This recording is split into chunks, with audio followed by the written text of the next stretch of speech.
Well, you're watching Sky News and the press preview. In the next half hour, we'll see what's making the newspaper headlines with the Mirror's associate editor, Kevin Maguire, and Andrew Pearce, consultant editor of the Daily Mail. Lovely to see you both. Hello. Yeah. Hello. Front pages then, let's take a look, shall we? The Telegraph quotes an NHS study which has found that at least 1,000 patients are dying needlessly each month from kidney failure. The Daily Mail leads on new rules for borrowers, which could spell the end of cheap fixed-rate mortgages. The Times says Britain is to take the lead in preventing Russia from using its energy resources to hold the world to ransom. Gordon Brown's upcoming speech for Scotland's Better Together campaign is the lead for The Guardian.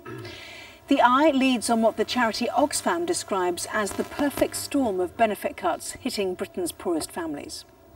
A new technique which allows scientists to edit DNA to cure diseases leads The Independent. The FT has details of a new bill being considered by government which would allow companies to drill for shale gas on private land without permission. On the front page of The Sun, a portrait of Peaches Geldof and her family painted on her coffin. The funeral service was held today. That story also features on the front of the Daily Star. Kate Moss and the Duchess of York were among the mourners. More on that funeral in the Daily Mirror too. It also says Man U manager David Moyes could receive a multi-million-pound payoff when he leaves the club. And a warning on the front of the Express that millions of people nearing retirement don't fully appreciate how much money they will need to survive.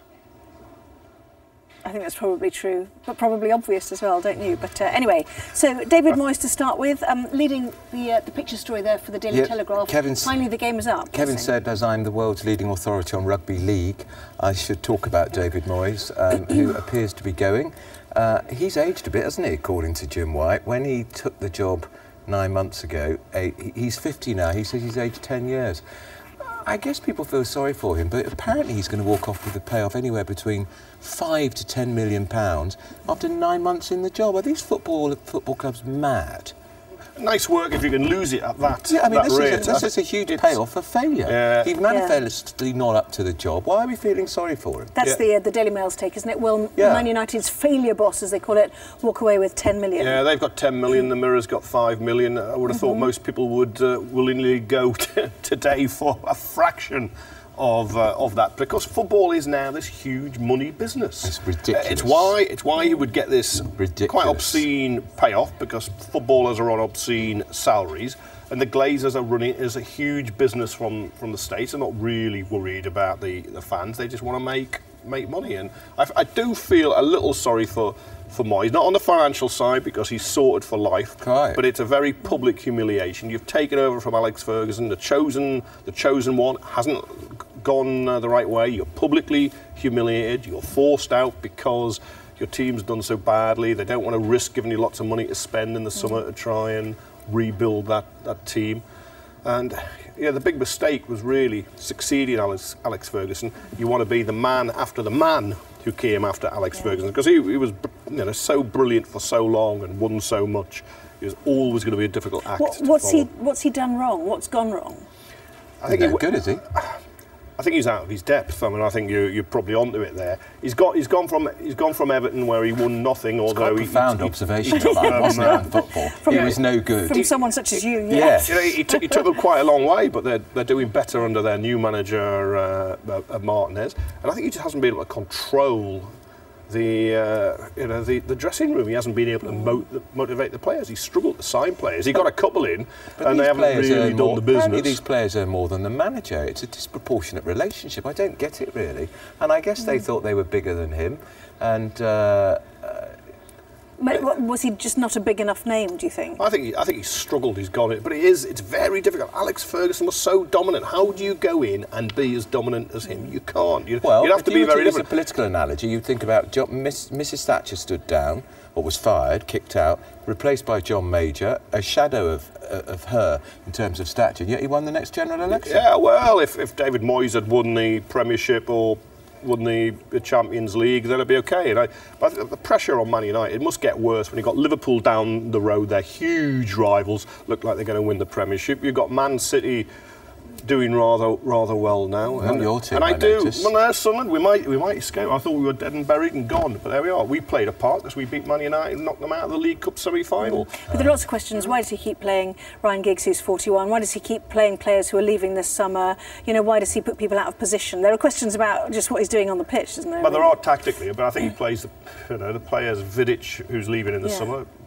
Because he's a good defender, that's why he plays him. But he's playing always, players out of position. You know, Moyes has always struck. Moyes has always. What position does he play? It's a lot of sports. We need to move on quickly. Football is a man and drowning, but he's always seemed a decent guy, Moyes. So I do feel sorry for him on that. Well, I don't feel sorry for him at all. No, but you don't. You missed that, Gene. Yeah, it's probably because he's Scottish, isn't he? Well, it's a Scottish mafia stitch-up, wasn't it? Alex Ferguson wanted somebody who sounded as almost incomprehensible as he was. Oh dear. Are there any sports you like? Yeah, tennis. Yeah. Can we just now apologise to all viewers in Scotland? No, I'm just referring to Alex Ferguson. I could never understand anything he was saying. Thank you for Daily that, Mail. He works for the Daily Mail. If you're in Scotland, Alex that's Ferguson, his paper. Well-known Daily Mail. supporter of the Labour Party. It's your the Daily Mail. I'm going to move on. It's getting dangerous, I think. Yes, Britain is a Christian country. We respect that. Hindu, Muslim and Sikh leaders back the Prime Minister after militant atheists tell him to keep quiet on religion. It's quite a good old row now, isn't it? Started off with Cameron telling a load of Christians in Downing Street he was with them and rooting for them and they should be evangelical. And then there were humanists, atheists writing that letter which the Telegraph ran this morning, having a go at the Prime Minister over accusing him of creating division. I mean, I feel it's all a little manufactured, actually. I mean, I can't, I'm an atheist or on a good day a humanist. But we are a Christian country. We are, but it is part of our culture. I like to sing a carol at But they're saying we're not, aren't we? Well, the people who wrote the letter today. Yeah, I think they're 48% only persist in saying they're Christian, of which only 2% go to church, I think, today. Although that's debated in the latest census, I think. I think what is true, of course, is a country of many faiths and none. Yeah. And Cameron wasn't doing down the other faiths, and he was just saying, be enthusiastic about your Christianity. What's wrong with that? Because it was Easter, he would have spoken up in favour of the Jews or Muslims at other festivals. So I don't know, I just feel it's all a bit got out of hand, a bit silly. Actually, why do we care what Dan Snow, the television historian, thinks about it, really? And Sir Terry Pratchett and Nick Ross, who cares what they think? They're very odd.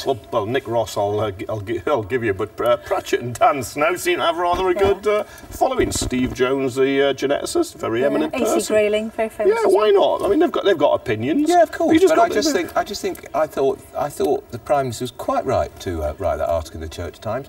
And the one thing I thought the point they might have made was just a little suspicious the timing of it. Of course, it's Easter, but also there's some tricky elections coming up in a few weeks' time, and he wanted to remind a lot of those Tories who may have defected to UKIP, I'm with you. There is a cynicism about Cameron on this, because he used to say his Christianity was it's Smooth FM and the Chilterns, it fades in and out, and all that, and he's now trying to do God because he thinks there's some votes in it. Well, maybe there are, maybe we're not a Christian country. They should do a bit of history. But we're not just a Christian country. Not. There are a lot of other faiths. I would establish the Church of England. I just think it's rather ridiculous that it's there, and you have bishops in the House of Lords. Might not get rid of the House of Lords full stop, but bishops... As we know. Well, your lot had a chance, Kevin. They were in for 13 years, and they didn't. Yeah, and they kept the hereditaries too. You're absolutely right. 92 of them, they blew it.